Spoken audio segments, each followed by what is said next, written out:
name, man, since I did a video, definitely since I've been live. And I was trying to think about like what we could talk about, you know? And after having some conversations with my folks or whatever, some of my family members, friends, me and my sister was talking for a minute. So we was having these conversations and politics, man. Politics is what we need to talk about. You know, we can talk about all kind of, you know, we talk about rap music. We can talk about all of that. That stuff is entertaining. But in reality, we either need to be talking about politics, or we need to be talking about money. And a lot of times those two things go hand in hand. Money and politics. Money and politics. That's where we need to be focused at. There's not enough information, I guess you can say. Like there's information that's out there, but it's very confusing for many, right? And not everybody comes from the same background or same walk of life. So I have a unique position to have come from poverty, quote unquote poverty, and also to be in a much higher tax bracket at this point in time in my life, or have lived in a higher tax bracket for several years. So I know that I'm uniquely placed in a position where I understand those coming from poverty, but I also understand what it takes to come out of poverty, and two, what all of these things even mean, right? Those two sides, poverty and the upper echelon of society, they don't typically mix. They don't typically even understand each other. And it's a reason why when people who came from nothing and they get money and they come out of that, they look back at the poverty people and be like, it's a reason why they're so hard on people who come from poverty. But I still have a lot of my folks that's still in poverty, and I absolutely understand. Hold on.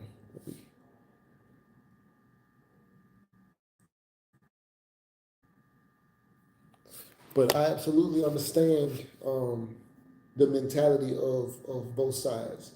So what I noticed though, that there's a lot of missing information. Now, especially for people who either been out of poverty a long time or haven't ever been in poverty, they're out of touch. They don't know what's going on, and even though some of my folks might feel that same way about me, it's not that I don't know what's going on. It's that I also know how you come out of poverty, right? Like it's in order to come out of poverty, we need information. Not only do we need information, but we need to know how to apply the information. Because we actually got a lot of information. There's a lot of information that comes across. But the problem with that information is it's not explained, right? It's not explained information. It's kind of like if you get a signal that's scrambled, you need something to descramble the signal so you can actually see a clear picture. Same kind of thing. It's so much information coming at people, and they're not trained, or they don't know what they're supposed to be looking for. They don't know any of that. Case in point, let's say a situation like this. I've seen people complaining, saying President Biden's been giving money to Ukraine. He needs to stop giving money to Ukraine and give money to us, or spend money in our neighborhoods or whatever. And they're like, President Trump is campaigning against the fact that, Biden is giving money to Ukraine. When you get this information and it's all you get, right? And you couple that with all kind of other rhetoric, then you get the feeling like, oh man, Biden don't know what he's doing. Let's get Biden out of there. He's giving billions of dollars to Ukraine or whatever it is. Now, the part of the information that's missing for the masses is things like President Trump was actually, everybody, a lot of people know that he was impeached, but one of the reasons that he was impeached was because he didn't give money to Ukraine because Congress had already said he's supposed to give the money to Ukraine, right? And so one of the areas that he actually got impeached on was the fact that he didn't give money to Ukraine. So actually President Biden, was actually doing what he was supposed to do. But when you have media that's also owned by billionaires, right? Like these news networks are actually profit organizations that fall under a company. And so there are billionaires that own these news networks that also disseminate this information. And so it's a lot of propaganda, you know? And so, of course, it's still politics at the same time. Each side is arguing for different things. But the reality is the average person doesn't have any idea of what they should even be feeling or what they should even know. So people give you those feelings. They creatively come up with rhetoric to control and to mislead the masses, right? So how do we find, how do we channel that information in a way where it would make sense for the average person? That is the problem. It's too much. I've had conversations that today alone that just surprised me, that very surprising, you can say. Um, my sister, I ain't gonna say what she said. Ain't gonna say what she said. All right, well, I'll save that for the people she told me to tell. But in the conversations that I've had today with certain people, it let me know that we need a very, very detailed discussion amongst each other. Um, if we really, because most people don't actually really want to know, right? They just say what they feel it. And I understand that because your feelings also still matter. How are these things making you feel and think about society and politics and presidents and governments and money and all of these things, right? So even just the time that it takes for a policy that started under one presidency to actually take place and be felt on a large scale, it takes time. It may take 10, 20, 30 years sometimes before a policy that was started at a particular, under a particular president, before it's actually felt on a large scale. It just takes time sometimes. But people don't understand that even. They want things faster, or the next president comes in and decides he wants to do away with that policy. So he may do away with that policy and may not offer anything better as a solution. It's just wanting to unravel whatever the previous administration did, just out of spite almost. And so these things don't necessarily serve our people or the American people or the black community or whatever community. Movies Dar says, would you recommend joining the Air Force at 31? Yeah, well, so it would depend on who the person is, right? Now, let's say it was me and I was 31, I have no direction, no career, nothing going on. Absolutely. Absolutely. Now, if you're a multimillionaire or somebody who has a degree in finance or accounting and you have the opportunity and that you're working in a career field or doctor or nurse or something like that, and you can make a decent salary already, then maybe not, just because I don't know. It can be a lot on a family depending on what your situation is, your family could be, there was a period of time when my household was separated in 4 households. You know, she was in um, Korea, Jay was in Florida, Aiden was in Macon, and I was in Atlanta. And I was flying around trying to see everybody for Christmases and birthdays and holidays and whatever. Um, so it could be a lot on the family. Like, so it just depends on the individual and your individual situation. But if you were single, looking to change your life, or your spouse was cool with traveling with you, and the family was okay with supporting you through that, and absolutely, absolutely, it changed my life. I needed to change my mindset. I'm from the hood, you know what I'm saying? So um, coming from my environment, I needed motivation, or to see something else, because one of the things that I always say is, how could you want something you ain't never know existed? I never knew what it was like to be like, even though I saw a big house, I didn't know what it was like to actually be in the big house. I didn't know what it actually looked like. From the outside, I used to try to imagine what somebody even does to get into a big house, 2,500 square foot house, which was big to me at the time. My house is 3,100 square feet, and it's not It's not huge. It's a decent size, I guess. But I've been in 7,000 square feet houses, and those are, those are big, those are huge. You know what I'm saying? But, um, but at the time, man, I think probably a 2,000 square foot house to me was a big house coming from out of an apartment, and um, and so I didn't really know what it even looked like to own a new construction.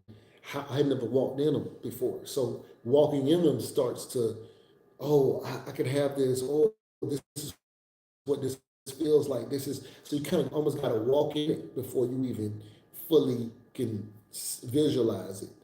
Hold on, I got another comment. Let me see. What's the other comment? I can't see it. Hold on, let me see if I can look from this other phone. Um, but yeah, like, so if you had to start all over, like if you were trying to get on, then yeah, absolutely, man. I would definitely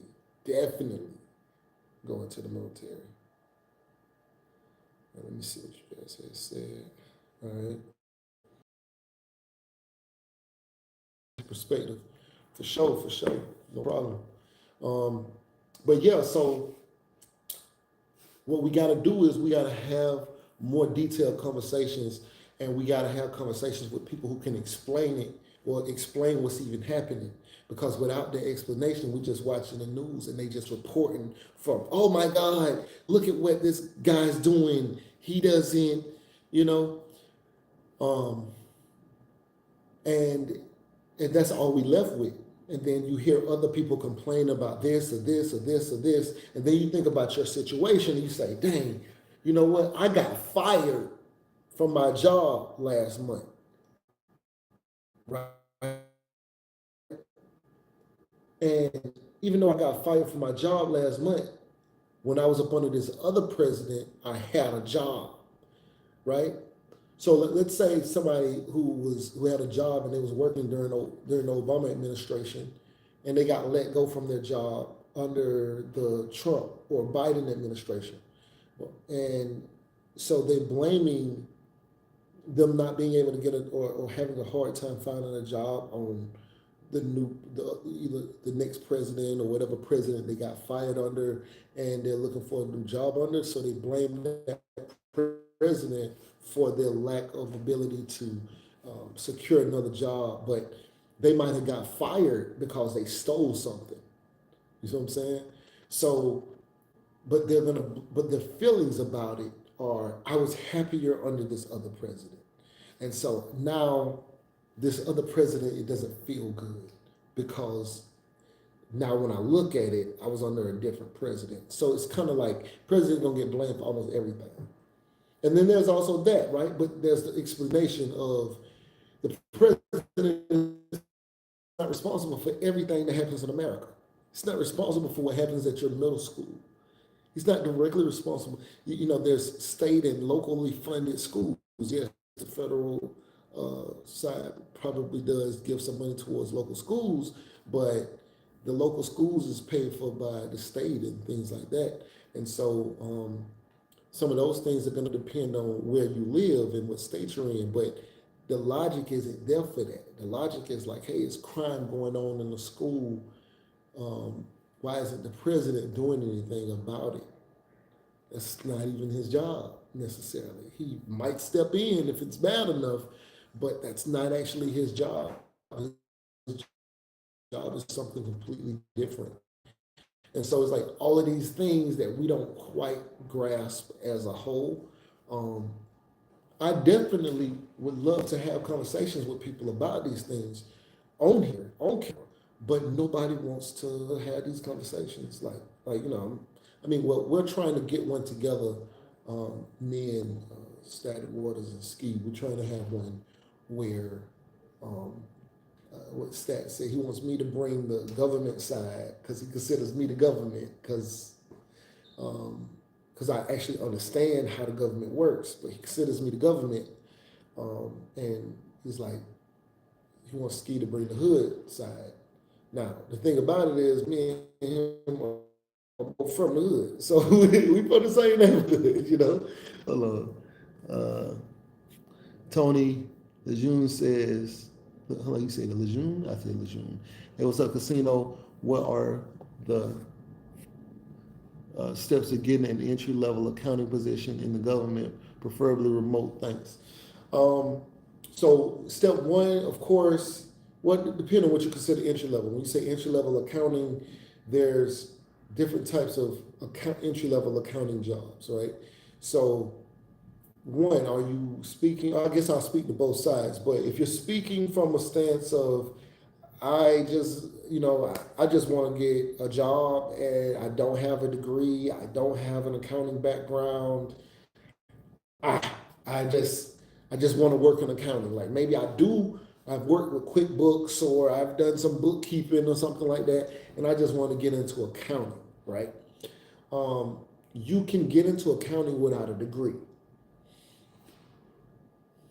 On the entry level side, excuse me, on the entry level side. Now, the entry level side is payroll. Look for payroll technician positions. Look for accounting technician positions. Look for budget analyst positions, or budget technician, or budget analyst positions. These titles, these job titles, don't actually require you have a degree in accounting, but you can get into an entry level position with those job titles. Now, if you were trying to say entry level because you have a degree, entry level with a degree is job titles might be accountant, auditor, and you just got to make sure that you're looking at the right job titles. So make sure you find the right job titles. It was a game changer. Another thing to think about was what agencies value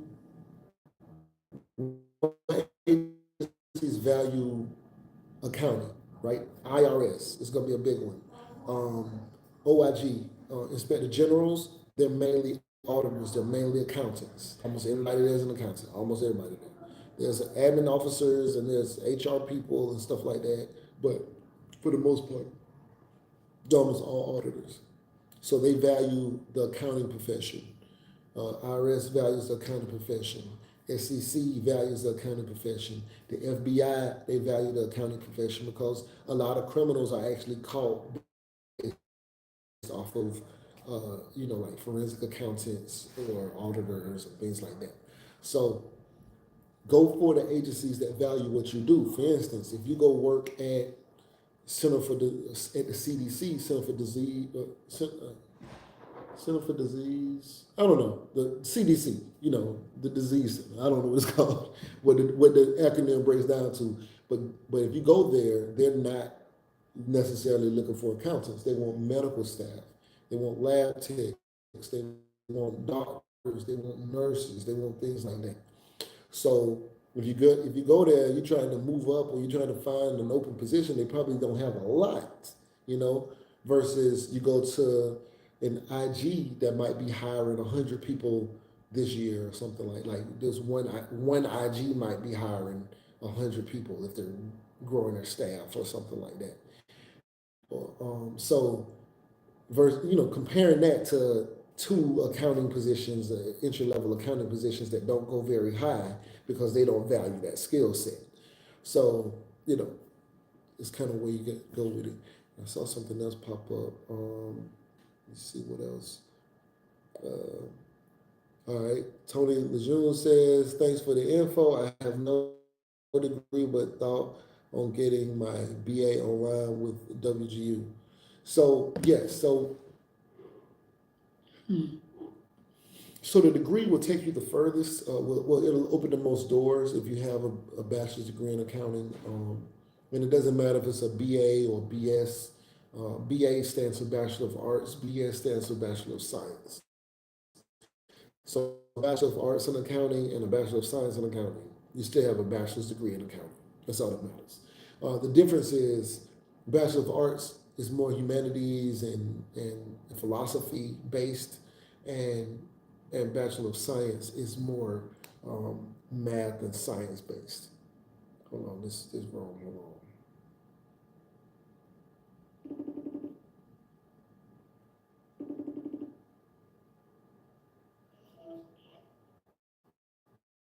Yo, I'm on live right now. I'm downstairs in the in this room right here. You heard me? Yeah, I'm gonna put it right. All right. Yeah. So, but yeah, like it's a lot of information that we really need to sit down and have these conversations, because I can tell people how to change their life.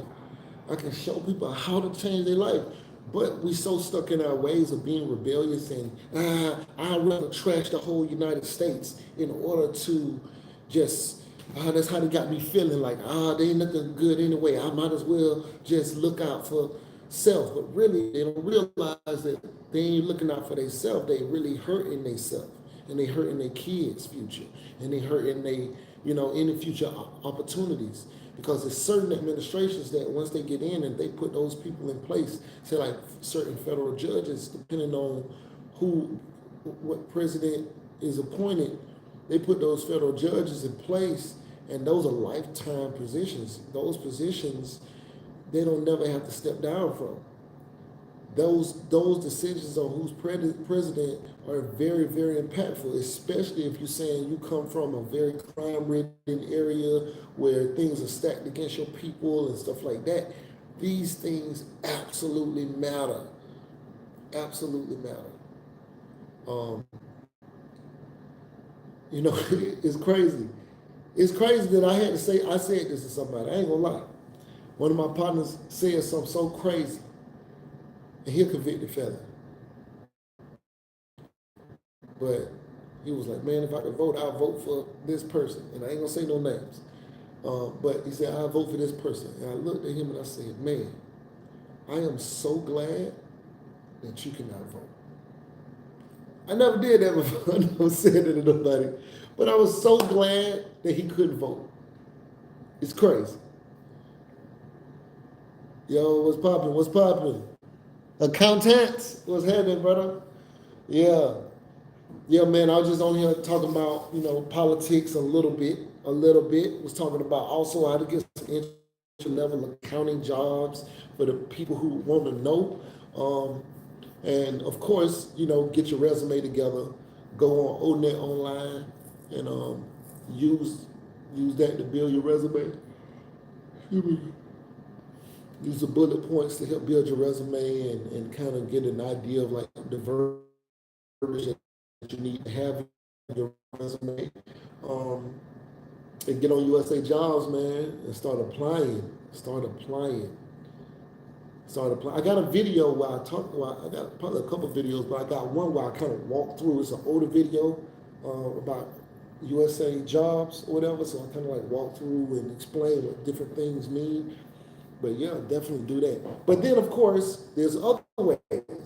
One of the ways that I utilized for an accounting job was I just contacted CPA firms or accounting firms in my local area. I just went, online, typed in accounting firms in the local area, and then I just started contacting them. Hey, hey, this is who I am. I'm an accountant. I'm looking for I'm looking for a job, and I got some callbacks, and they was like, "Oh, we're gonna push your stuff through," and stuff like that. It was just the government. Like when I was getting ready to do some interviews, the government pulled me back in. You know what I'm saying?